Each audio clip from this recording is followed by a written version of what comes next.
ओम। दो बहनों की धार्मिक बातें 16वां भाग।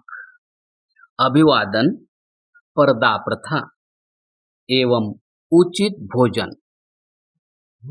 अभिवादन। यशोदा, बहन, आपस में अभिवादन करते समय कोई राम राम, श्याम श्याम, सीताराम, जय हिंद बोलता है तो कोई गुड डे, गुड मॉर्निंग आदि। आपस में अभिवादन करते समय किस शब्द या वाक्य का प्रयोग करना चाहिए? कौन सा अधिक सार्थक है? सुखदा, देखिए, अभिवादन परस्पर सम्मान प्रकट करने के लिए होता है।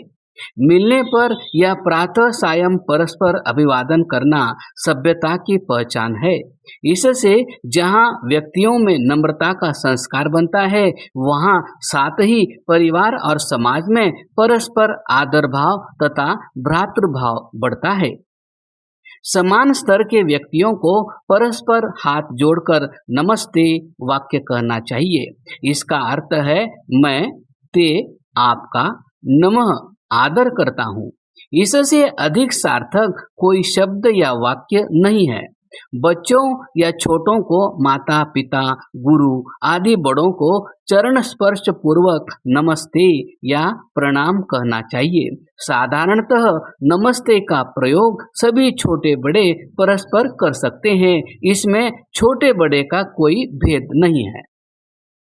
राम, श्याम आदि शब्दों का अभिवादन के समय न तो प्रसंग है और न कोई अर्थ। इसी प्रकार जय हिंद का भी कोई प्रसंग नहीं, वह देशभक्ति के अवसर पर सार्थक होता है। गुड डे, गुड मॉर्निंग आदि अंग्रेजी के वाक्यों में शुभकामना तो है, अभिवादन के समय का आदर भाव नहीं। अतः आदर प्रदर्शित करते समय शुभकामना प्रकट करना अवसर के अनुकूल नहीं। बुद्धिमानों का यह कर्तव्य बनता है कि वे देश काल समय के अनुकूल कार्य करें। पत्र लेखन आदि के अवसर पर भी नमस्ते का ही प्रयोग सबसे अच्छा है। विश्व भर में परस्पर अभिवादन का नमस्ते से बढ़कर अच्छा कोई प्रयोग नहीं है। पर्दा प्रथा। यशोदा, हम स्त्रियों को पर्दा अर्थात घूंघट करना चाहिए या नहीं? इससे कोई हानि तो दिखाई नहीं पड़ती, कुछ लाभ ही दिखता है। वैसे भी यह पुरानी परंपरा है, अपनी परंपरा को बनाए रखना चाहिए। सुखदा, स्त्रियों को पर्दा नहीं करना चाहिए। पर्दा प्रथा न तो वैदिक प्रथा है और न प्राचीन है। यह प्रथा तो हमने मुसलमानों से ग्रहण की है। अपने प्राचीन इतिहास को पढ़कर देख लीजिए। सीता, सावित्री, द्रौपदी, लक्ष्मी, पार्वती आदि कोई भी देवी पर्दा नहीं करती थी। इसलिए न तो यह हमारी परंपरा है और न प्राचीन है। इससे लाभ कोई नहीं है, हानि ही हानि है। पर्दा प्रथा पिछड़ेपन की निशानी तो है ही, महिलाओं को पिछड़ाने वाली अभिशाप रूप प्रथा है। पर्दे में रहकर महिलाओं का बौद्धिक विकास संभव नहीं, वे किसी प्रकार की उन्नति नहीं कर सकती है, न सामाजिक तथा राजनीतिक क्षेत्रों में आगे आ सकती हैं। इसके कारण नारी पिछड़ती रही है और पिछड़ती रहेगी। यदि उसे पुरुष के समान सभी क्षेत्रों में उन्नति करनी है तो उसे पर्दा जैसी कुप्रथा को नहीं अपनाना चाहिए। यूरोपीय देशों में कहीं पर्दा प्रथा नहीं है। इस कारण वहाँ की महिलाएं सभी क्षेत्रों में उन्नत हैं और पुरुषों के समकक्ष कार्य करती है। इससे उनका समाज में महत्व भी है। भारत में पर्दा प्रथा लागू होने के बाद महिलाएं जो जो पिछड़ती चली गई, त्यों त्यों उनकी प्रतिष्ठा भी समाप्त होती गई। इस युग में आकर उन्हें पुनः समान अधिकार और सम्मान मिला है। अतः उसे कोई ऐसी रूढ़िवादी प्रथा स्वीकार नहीं करनी चाहिए जिससे उसका पतन हो और सम्मान घटे।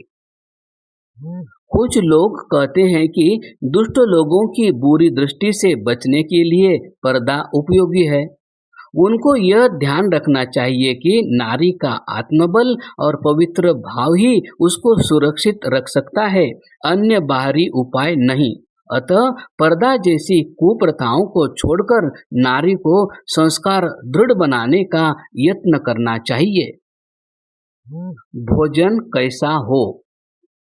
यशोदा, गृहस्थ आश्रम में भोजन कैसा ग्रहण करना चाहिए और भोजन विषयक क्या सावधानियां बरतनी चाहिए?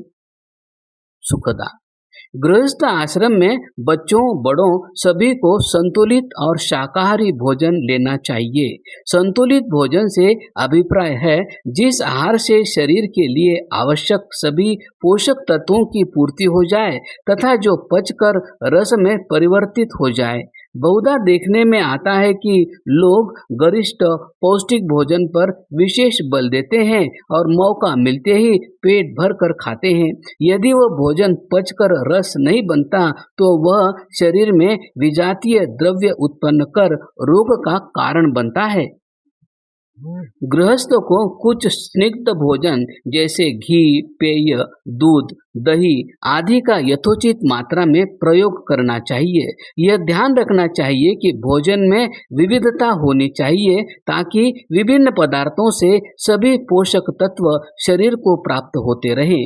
एक बात यह ध्यान रखनी चाहिए कि जहाँ तक संभव हो शारीरिक अनुकूलता को देखकर प्रतिदिन षड्रस भोजन करना चाहिए। इसका लाभ यह होता है कि एक रस से उत्पन्न होने वाले दोष को दूसरा रस शांत करता है। निरंतर एक रस का अधिक सेवन करने से जो रोग उत्पन्न होते हैं दूसरा रस उससे बचाव करता है। जैसे अधिक मीठा खाने से मधुमेह अर्थात शुगर होता है, यदि कटु या काशाय रस का सेवन किया जाए तो वह उसको नियंत्रित करता है।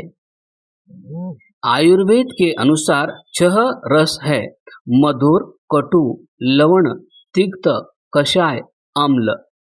मधुर रस के पदार्थ दूध, मिष्टान्न, मीठे फल आदि हैं। कटु काली मिर्च, हरी मिर्च आदि हैं। लवण खनिज लवण, सेंधा, काला नमक आदि हैं। तिक्त नीम, चिरायता आदि। कषाय आंवला, हरड़ आदि।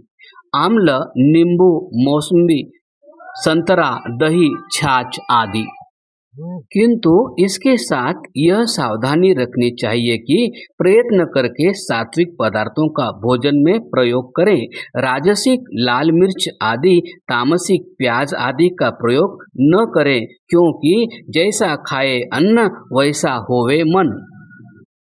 मनुष्य जैसा भोजन करता है वैसा ही उसका रस, रक्त, रज, वीर्य बनता है और उसी प्रकार का उसका मन और स्वभाव बनता जाता है। जैसे मांस, मछली, लहसुन, मिर्च, चाय, कॉफी आदि राजसिक उष्ण पदार्थ खाने वाले लोग अधिक उत्तेजक स्वभाव के होते हैं, वे कलही हो जाते हैं। इसी प्रकार बासी भोजन, प्याज आदि तामसिक पदार्थ ज्यादा खाने वाले आलसी, प्रमादी बन जाते हैं। उसी प्रकार उनका मन बन जाता है। जैसा भोजन करते हैं उसी प्रकार का रज, वीर्य आदि होने से संतान भी उसी स्वभाव की उत्पन्न होती है। अच्छे स्वभाव की संतान पाने के लिए जहाँ अच्छा व्यवहार जरूरी है वहाँ सात्विक आहार भी जरूरी है। उपनिषदों में भी इसी बात की पुष्टि की है। आहार शुद्धो सत्व शुद्धि, सत्व शुद्धो ध्रुवामति। छांदोग्य उपनिषद। अर्थात शुद्ध आहार से धातुएं शुद्ध बनती हैं और शुद्ध धातुओं से मेधा बुद्धि प्राप्त होती है।